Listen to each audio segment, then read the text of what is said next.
जी नमस्कार। स्वागत है दोस्तों आपके अपने यूट्यूब चैनल हिंदी परीक्षा इसके पर।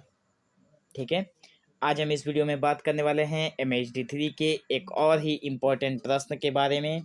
प्रश्न है, पिता कहानी में अभिव्यक्त सामाजिक यथार्थ की विवेचना कीजिए। जो कहानी है पिता, उसमें सामाजिक यथार्थता को विवेचन करना है और बताना है कि किस तरह से सामाजिक यथार्थता का अ, सामाजिक जो यथार्थ है उसका विवरण प्रस्तुत किया गया है। तो उत्तर में लिखेंगे कि पिता ज्ञान रंजन द्वारा लिखित कहानी है। पिता कहानी के लेखक कौन है? ज्ञान रंजन। जो भारतीय समाज में परिवार, रिश्तों और कर्तव्यों के प्रति जिम्मेदारियों की वास्तविकता को दर्शाती है।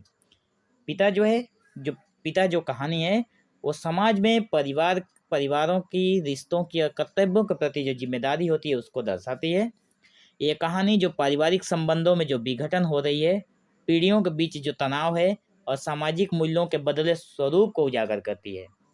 इसमें यथार्थवादी दृष्टिकोण के साथ सामाजिक संरचना और व्यक्ति के कर्तव्यों पर गहरी अंतर्दृष्टि प्रदान की गई है।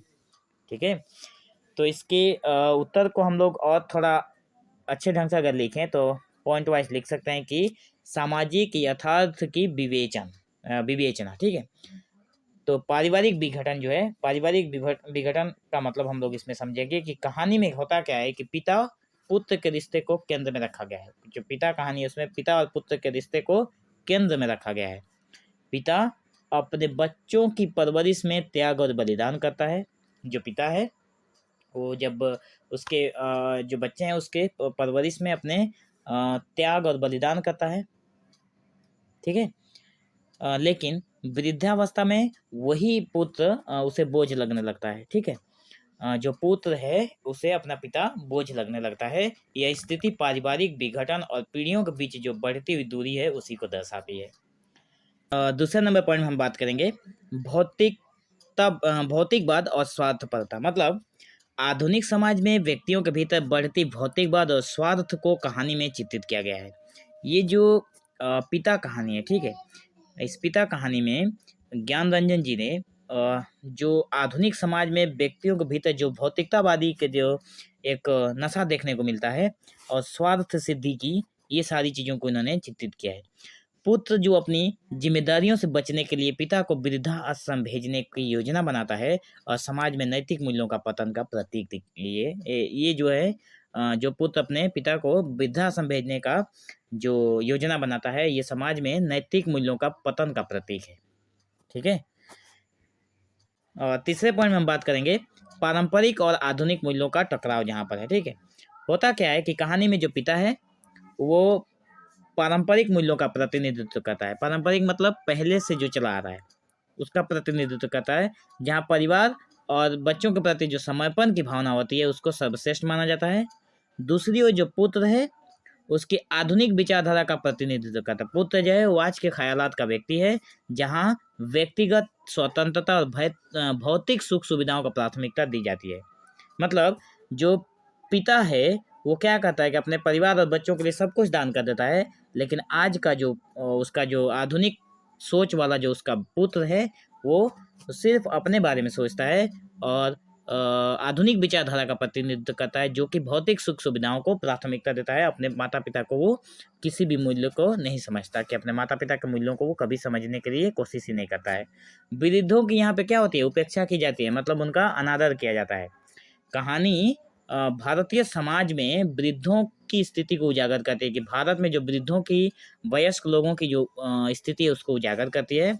वृद्धावस्था में माता पिता को सम्मान और सहारे की आवश्यकता होती है, लेकिन आधुनिक समाज में क्या हो रहा है कि उन्हें उनके जो पुत्र होते हैं वो बोझ समझ लेते हैं और उन्हें बोझ समझा जाने लगता है। अपने माता पिता को बोझ समझते हैं। यह स्थिति समाज में बढ़ते असंवेदनशीलता स्तर को दर्शाती है, कि जो बच्चे होते हैं उनमें संवेदनशील नहीं रहा। पांचवा नंबर जो पॉइंट है वो त्याग और कृतज्ञता है। मतलब पिता अपने जीवन को बच्चों के लिए समर्पित करता है। सभी पिता अपने बच्चों के लिए करते हैं समर्पित, लेकिन क्या होता है कि बदले में उसे कृतज्ञता का सामना करना पड़ता है। मतलब यह स्थिति समाज में परस्पर प्रेम और त्याग की भावना के लुप्त होने की ओर संकेत करती है कि जो पिता है वो अपने बच्चों के लिए समर्पित हैं, लेकिन उन्हें अंत में क्या होता है, कृतज्ञता का सामना करना पड़ता है, उन्हें उनसे घृणा की जाती है। छठा नंबर पॉइंट है आर्थिक असमानता और जिम्मेदारियों का बोझ।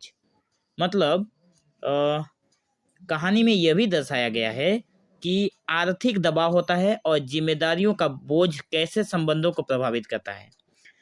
पैसे कौड़ी की दिक्कत और जिम्मेदारियों का बोझ से संबंधों पे उसका सीधा प्रभाव पड़ता है। पुत्र अपनी आर्थिक स्थिति को सुधारने के लिए पिता की जिम्मेदारी से बचने की कोशिश करता रहता है। बहुत ही भयानक दृश्य है इस कहानी का। समाज का संवेदनहीनता होना।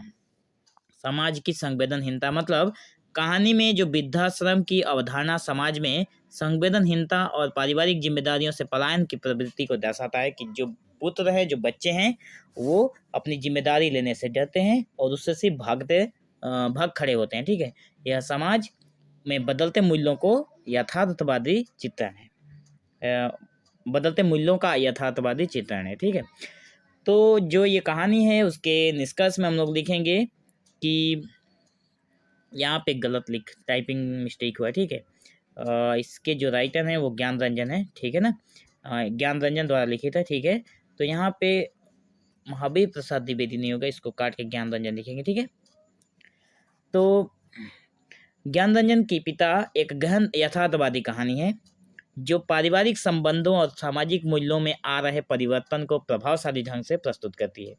यह कहानी पाठक को समाज में बढ़ते स्वार्थ, पारिवारिक विघटन और वृद्धों के प्रति उपेक्षा और मुद्दों पर सोचने के लिए प्रेरित करती है। ठीक है, ये जो कहानी है, कहानी के माध्यम से यह संदेश दिया गया है कि रिश्तों में प्रेम, त्याग और जिम्मेदारी का भाव समाज और परिवार को मजबूत बनाता है। जिस परिवार में जिम्मेदारी नहीं है, जिस परिवार में रिश्तों में प्रेम नहीं है, जिस परिवार में त्याग की भावना नहीं है, वो परिवार कभी मजबूत नहीं हो सकता और परिवार मजबूत ना होने से समाज में इसका सीधा प्रभाव देखने को मिलता है। तो आज की इस वीडियो में बस इतना ही। मिलते हैं हम लोग हमारे नेक्स्ट वीडियो में। तब तक के लिए आप लोग एक काम करिए, आप लोग चैनल के जो प्लेलिस्ट है उसमें जाकर सारी वीडियो का आप लोग सीरियल वाइज देख सकते हैं, ताकि आप लोगों को आने वाले एग्जाम के बहुत सारे क्वेश्चंस ऑलरेडी अपलोड कर दिए गए। तो अगर आप लोगों को इस PDF चाहिए इस वीडियो का, तो आप लोग को डिस्क्रिप्शन में टेलीग्राम का लिंक मिलेगा, उसे ज्वाइन कीजिए और PDF फ्री में पाइए। तो मिलते हैं नेक्स्ट वीडियो में। ठीक है, और वीडियो में अंत तक बने रहने के लिए आपका बहुत बहुत धन्यवाद।